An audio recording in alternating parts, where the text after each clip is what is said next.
Je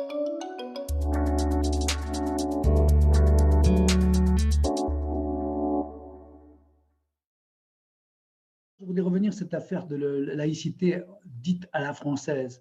Parce que c'est un concept que nous prétendons être les seuls au monde à défendre, mais dans la réalité, je pense qu'il n'y a pas beaucoup de pays occidentaux, disons, modernes, qui mélangent la religion enfin, les affaires de l'État avec les affaires de la foi et de la religion.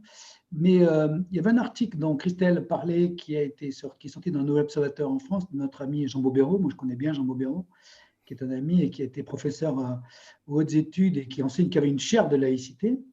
Est-ce que tu veux un peu nous résumer ce que disait Jean Bobéro et puis faire un point sur qu'est-ce que c'est cette laïcité à la française, et puis nous en discuterons les uns avec les autres. Et disons que c'est une lettre ouverte qui se veut assez c'est à Emmanuel Macron, oui. Oui, à Emmanuel Macron, effectivement, dont le titre est Monsieur le Président, ne passez pas de Ricoeur à Sarkozy. Alors, c'est assez rentre-dedans. Ouais. Et alors, Jean Bobéro revient sur son expérience de service public et de conseil auprès des décideurs depuis une vingtaine d'années autour des questions de laïcité et s'inquiète du fait que le revirement tout récent du gouvernement, donc sous le leadership du président, à partir de projets du projet menant à conforter les valeurs de la République, donc tournant autour de la laïcité, est un tournant qui est malheureux, d'après l'auteur, d'après Jean Bobéro, si on compare à l'initiative initiale qui était de lutter contre les séparatismes islamistes. Alors, c'est un thème dont on a parlé récemment dans Actu et Morito, et d'ailleurs aussi dans le podcast Sagesse et Morito, puisqu'on a parlé là de radicalisation plus généralement. Mais donc Jean Bobéro s'inquiète du fait que la laïcité est utilisée, est un peu manipulée en fait, au-delà de ce qu'elle est censée être, avec un vocabulaire qui est approximatif. Alors pourquoi est-ce qu'on parle de valeur et pas de principe, alors que le terme principe est beaucoup plus solide sur le plan juridique que le concept de valeur, qui est plus général. Avec des valeurs, on convainc, alors qu'avec des principes, on contraint. Et le rôle de l'État, le rôle d'une loi est de contraindre, de dresser un cadre, alors que le projet de loi, tel qu'il est en tout cas actuellement, dans son état actuel, va bien au-delà de ce que l'État devrait faire du cadre qui est tracé strictement par la laïcité. Et il opère un lien avec Nicolas Sarkozy, en tout cas la lecture et le jugement qu'il a de l'action de Nicolas Sarkozy, de lutte contre les extrémismes et de la manière qu'il avait eu, d'après Jean Bobéro, de triturer la laïcité en France. Donc moi, je regarde ça d'un œil belge, oui. Et je trouve ça assez intéressant que... Ouais. Mais d'un œil belge, dis-nous, qu'est-ce que c'est pour toi la laïcité? Qu'est-ce que tu comprends de la laïcité à la française? Et après, on demandera au Québec ce qu'ils en pensent. Alors, il faut savoir que... La laïcité, quels sont les principes fondamentaux pour toi de la laïcité française? Oui, alors, déjà, cette question-là, rien qu'en soi, est compliquée. Elle est compliquée parce que l'expression laïcité n'est pas comprise de la même manière. Le mot laïcité n'est pas compris de la même manière en France ou ailleurs. En Belgique, l'État n'est pas laïque en Belgique parce que la laïcité est interprétée, et ça, je pense, ça peut aider à comprendre le phénomène français de la laïcité. La laïcité est interprétée comme une philosophie spécifique, une philosophie qui est non religieuse et qui s'appuie sur une morale qui est dite morale laïque, une morale non religieuse, et qui s'inscrit vraiment comme une forme d'idéologie à part des religions. C'est au point où, vous savez, en Belgique, les cultes sont partiellement financés. Les lieux de culte et les cultes eux-mêmes sont partiellement financés. Et en Belgique, il y a ce qu'on appelle le Centre d'action laïque qui représente le mouvement laïque en Belgique et qui est financé au même titre que les religions. Donc, on a Donc, des c'est une aumôniers religion. Bon, laïques. Pardon? ça s'apparente à une religion. Exactement, exactement. Courant laïque. Alors, ça s'appelle plutôt une philosophie dans ce cas-ci, C'est absurde. mais sur le plan fonctionnel, oui, c'est la même chose.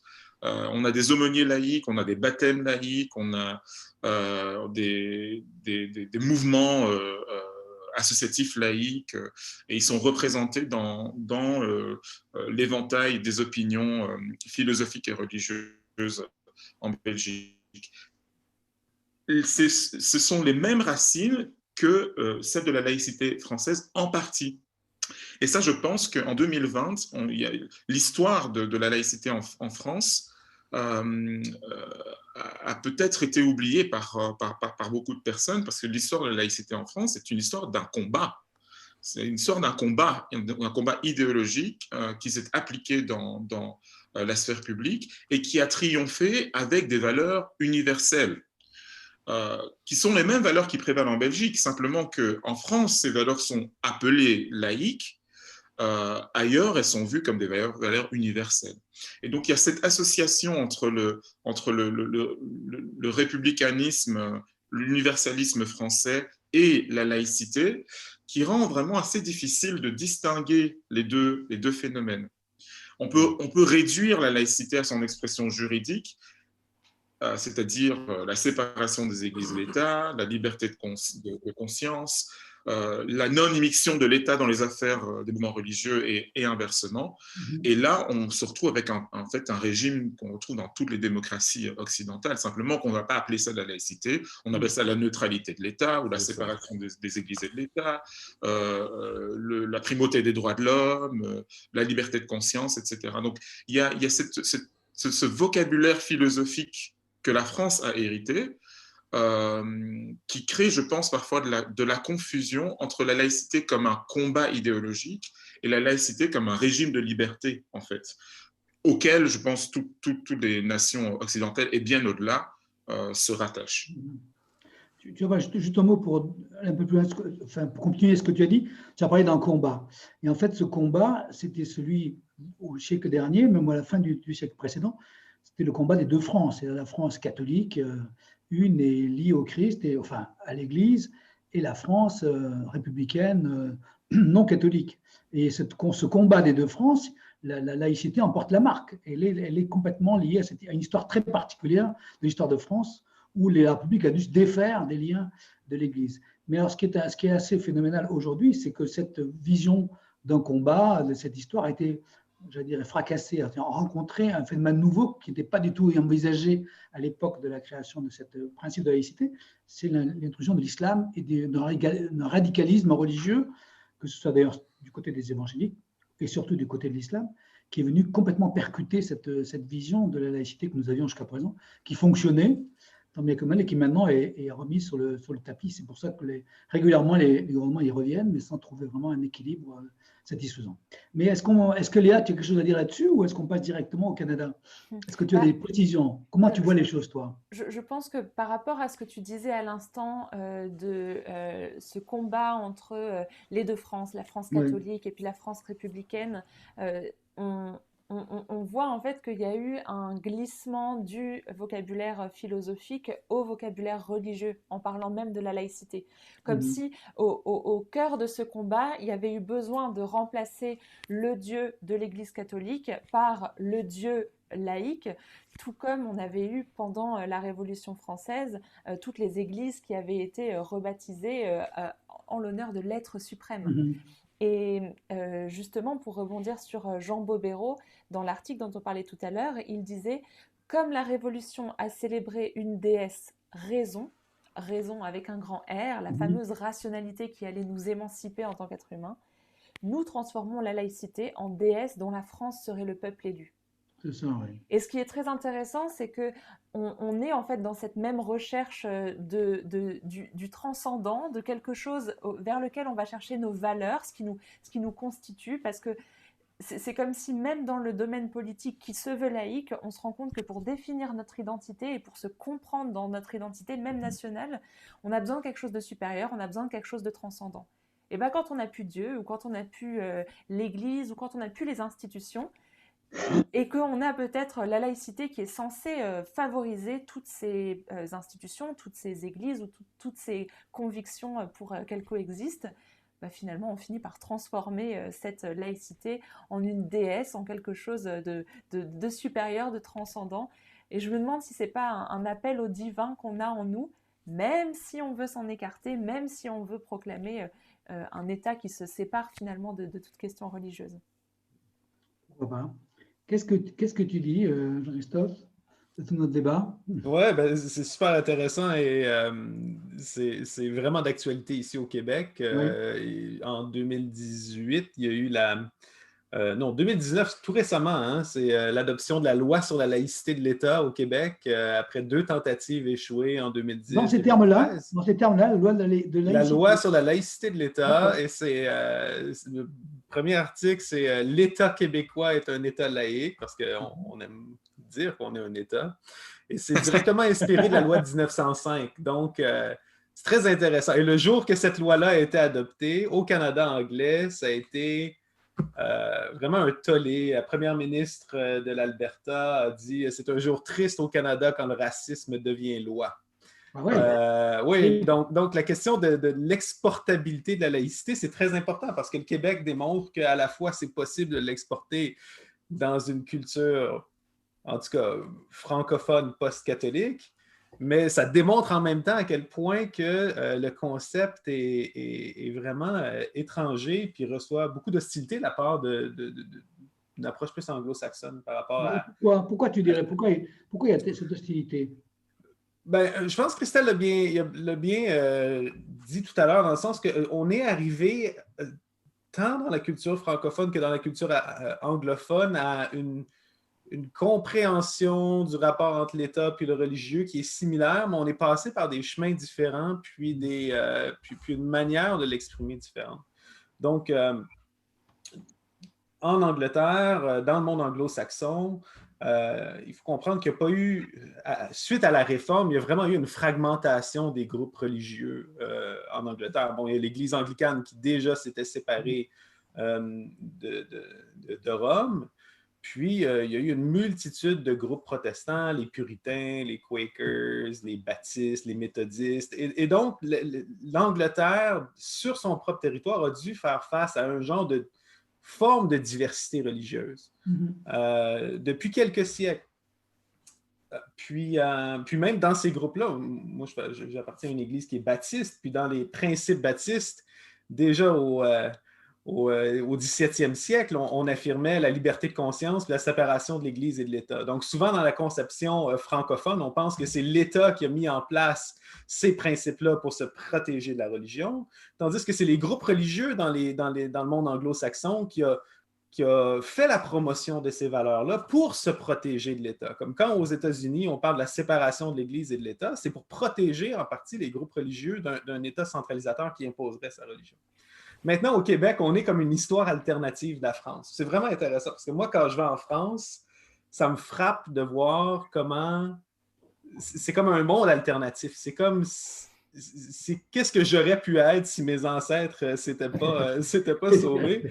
Puis je pense que pour plusieurs Français qui viennent vivre ici au Canada, c'est la même expérience. C'est comme un monde alternatif, là, une histoire de science-fiction. Il y a comme un bateau qui s'est échoué sur une autre planète. Puis voici une société qui est francophone, qui est française, mais qui est complètement étrange. Ouais. Et au Québec, on n'a pas eu de guerre de religion. En tout cas, on ne l'a pas vécu comme en France. Quand la colonie a été fondée, les guerres de religion s'estompaient en France, puis le cardinal de Richelieu s'est bien assuré qu'il n'y ait pas de protestants qui aillent dans la colonie. Donc la colonie française était catholique, fondée par des œuvres catholiques. La plupart des villes québécoises, c'est des noms de saints. Moi, j'habite à l'Assomption, entre l'Épiphanie puis Saint-Sulpice. Donc, c'est très, très, très catholique. Puis Puis la religion, ça venait toujours de l'étranger, d'une certaine façon. Donc, les premiers groupes religieux étrangers qui sont arrivés ici, c'est suite à la conquête britannique. C'est des Juifs puis des protestants qui sont arrivés avec les Anglais. Puis à la conquête, les francophones qui sont restés avaient pour seule structure sociale organisatrice, si on veut, l'Église catholique. Donc, le catholicisme a pris beaucoup de place. Puis finalement, à la Révolution tranquille, dans les années 1960, il y a eu vraiment un renversement. On appelait ça la Révolution tranquille. On est passé de la grande noirceur à ce Québec moderne qui est plus religieux. Et l'Église catholique a été, si on veut, retirée de ses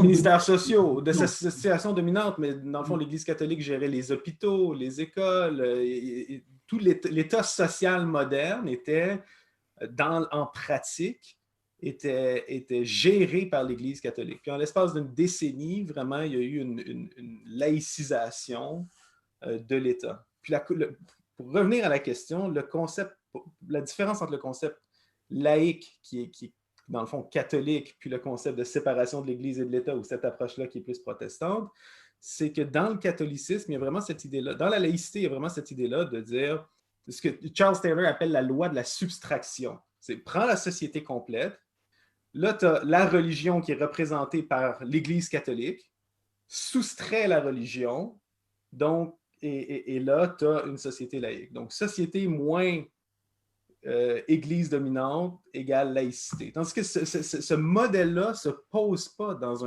une conceptualisation protestante de la société, où, dans le fond, le phénomène religieux, c'est quelque chose qui part des individus, qui part des communautés, puis l'État a simplement géré l'interaction entre ces groupes-là, s'assurer qu'il y ait la paix, s'assurer qu'il n'y ait pas de guerre de religion, mais l'État, dès qu'il prend position, même si c'est une position soi-disant neutre, ben, finalement, il finit par s'ingérer dans des affaires religieuses. Donc, c'est vraiment ça la distinction. Et donc, au Québec, il y a vraiment des tensions parce que, d'un côté, l'expérience québécoise ressemble à celle de la France par rapport au catholicisme. Et donc, quand les Québécois disent « on veut un Québec laïque », où ce que les fonctionnaires, par exemple, n'ont pas apporté de signes, ne peuvent pas porter de signes religieux dans l'exercice de leurs fonctions. Pour un Québécois, c'est simplement comme une mesure protectrice pour dire on ne veut plus que la religion vienne influencer les affaires de l'État. Tandis que pour un Canadien, c'est vraiment un Canadien anglais, c'est plus un signe d'intolérance. C'est de dire que le Québécois n'est pas capable de voir la différence religieuse chez lui au point où il va imposer ses propres valeurs. Qui sont pas neutres. Et donc la loi a été votée il y a 1 an. C'est en train de monter les différents étages de tribunaux et ça devrait passer devant la Cour suprême. Mais juste cette loi-là, par exemple, le gouvernement a dû invoquer ce qu'on appelle au Canada, là, on va rentrer dans les technicalités légales canadiennes, mais la clause non-obstant. La clause non-obstant, c'est une clause qui permet au gouvernement de voter une loi qui est anticonstitutionnelle. Donc, on sait que la loi sur la laïcité contrevient à la Charte canadienne des droits et libertés, qui est comme la Déclaration des droits de l'homme chez vous, ou quelque chose comme ça. Mais cette loi-là doit être renouvelée à une certaine période. Donc, même cette loi-là, à l'intérieur du système canadien, est incompatible, mais vu qu'on a la clause non-obstant, c'est en place.